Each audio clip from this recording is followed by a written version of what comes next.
Sawadee ka from Thailand. That's hello, in case you were wondering.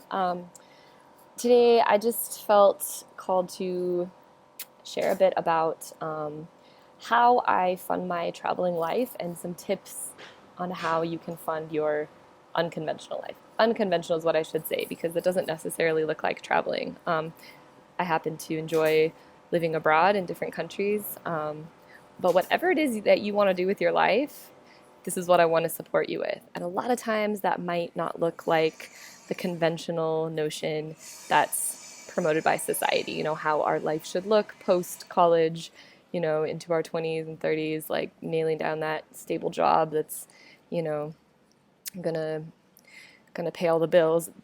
That can be definitely important. And if it's in alignment with your values and what you want to be doing, that's great.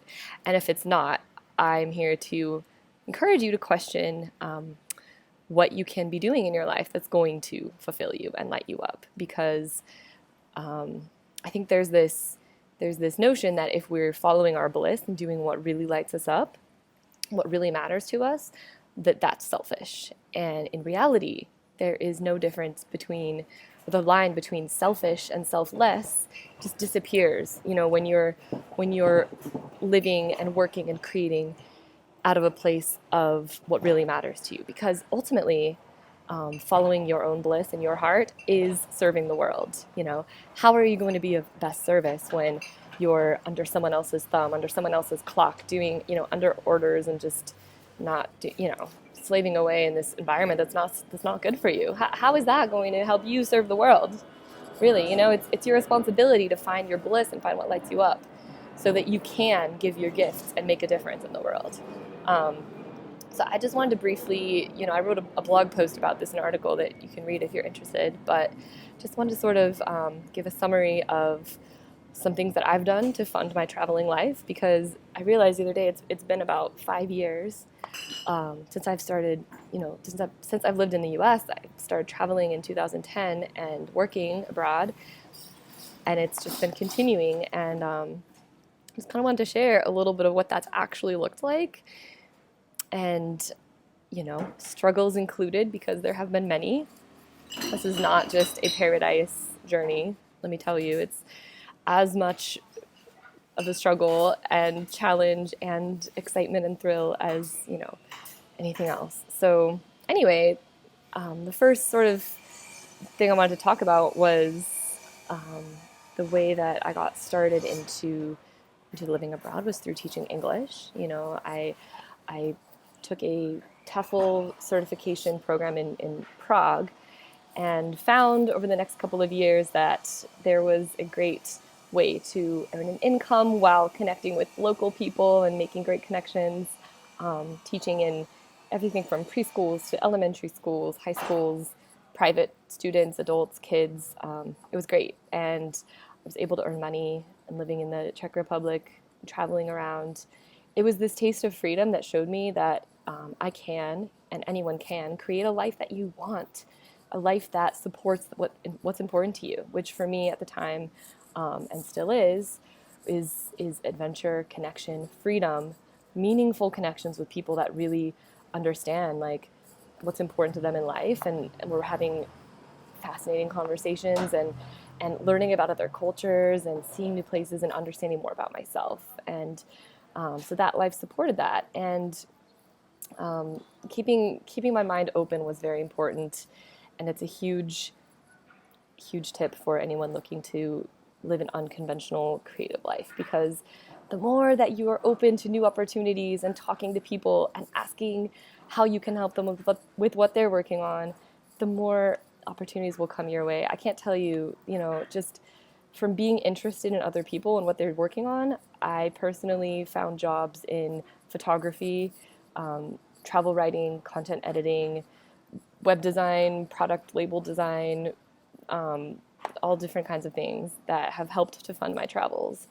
And it was great to learn new skills and to keep learning as a huge part of my life. Like a lot of my free time, I would spend, learning these things, graphic design, web design. Like some of those things didn't end up being my passions, but it was cool to get some projects and do that and practice and learn what I do and don't like, right? And then obviously most recently I've just, again, from being open and just like putting myself in alignment with what I do care about and want in my life, and being open to those conversations. That's how a couple of years ago I was connected with the job that I have now, which is working for a life coach and supporting this community, planning our retreats. Just an amazing opportunity, and it's really changed the course of my life. I'm now passionate about coaching and just helping to serve people in a really deep and meaningful way. And it's led to teaching yoga. It's led to all these other types of things that, and you know, it's from being open. And I just want to encourage you to have faith that walking an unconventional path, this track that has not been walked before, maybe you have to create your own. We all have to create our own. It will lead you down the path that's meant for you, and the right opportunities will open up. Like, there is seriously magic that can happen when you're just open to the idea, and when you take the steps. It's the other thing, it's actually taking action on things. It's not sitting around waiting for things to come to you, but it's trying. It's like just getting your hands dirty in different things, and just learning. Spend your free time drawing or designing or writing or coaching and whatever, and just like ask how you can help people. How can I serve you? What do you need? Find out what people need. What does the world need? How can you give that to the world?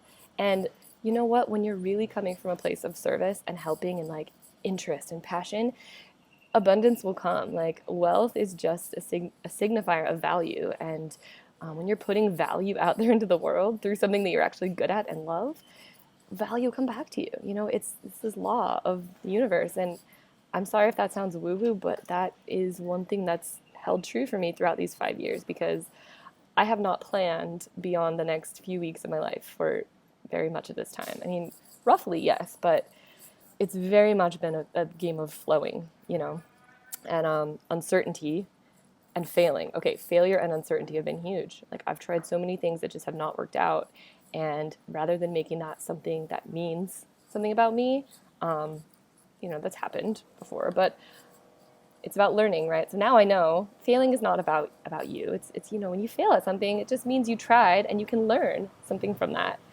It doesn't mean that you're bad at this or you should never do this again. It just means that you had the courage to try something new that was outside the box that maybe someone else may not have tried. And you can tweak that and find a way to make it better and make it work for you. Or you can let it go and go down another path, because guess what? You're a free person and you can make that choice. If something is not working for you, let it go, whatever that is.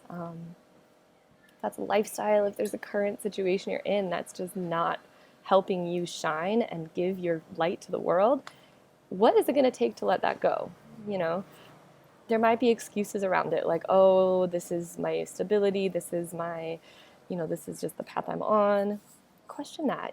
Is it really? Like, what would it mean to have a different path? What would it mean to try something new? Do you have the faith in yourself that you can make it work? And can you eat uncertainty for breakfast, lunch, and dinner? Because that is the stuff that's going to make you grow. When you get in situations that you don't know what's happening, you don't know what's going to happen, but you act anyway. You get in that place and you just make it happen, regardless of knowing what the results will be. That's where you grow. You're uncertain. Like, that's amazing. And one of the final tips that I just mentioned in here was asking for what you want. Asking for what you want, it means knowing what you want. And so I really encourage you to sit down for a while today, get clear on what you want, and don't worry about being too crazy about it. You are welcome to want whatever you want. Want what you want. What do you want in your life? How do you want to feel? What do you want to be doing? What does your ideal day look like? Who do you want to work with? Who do you want to serve? Whose life do you want to change? And once you're clear on that, you can embody that life that you desire. Because when you're doing that, the rest of the world is going to benefit. It is not selfish, it is selfless.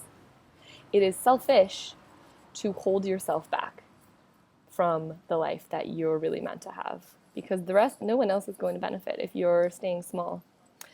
So ask for what you want, and then you can get out there and ask the world, ask other people.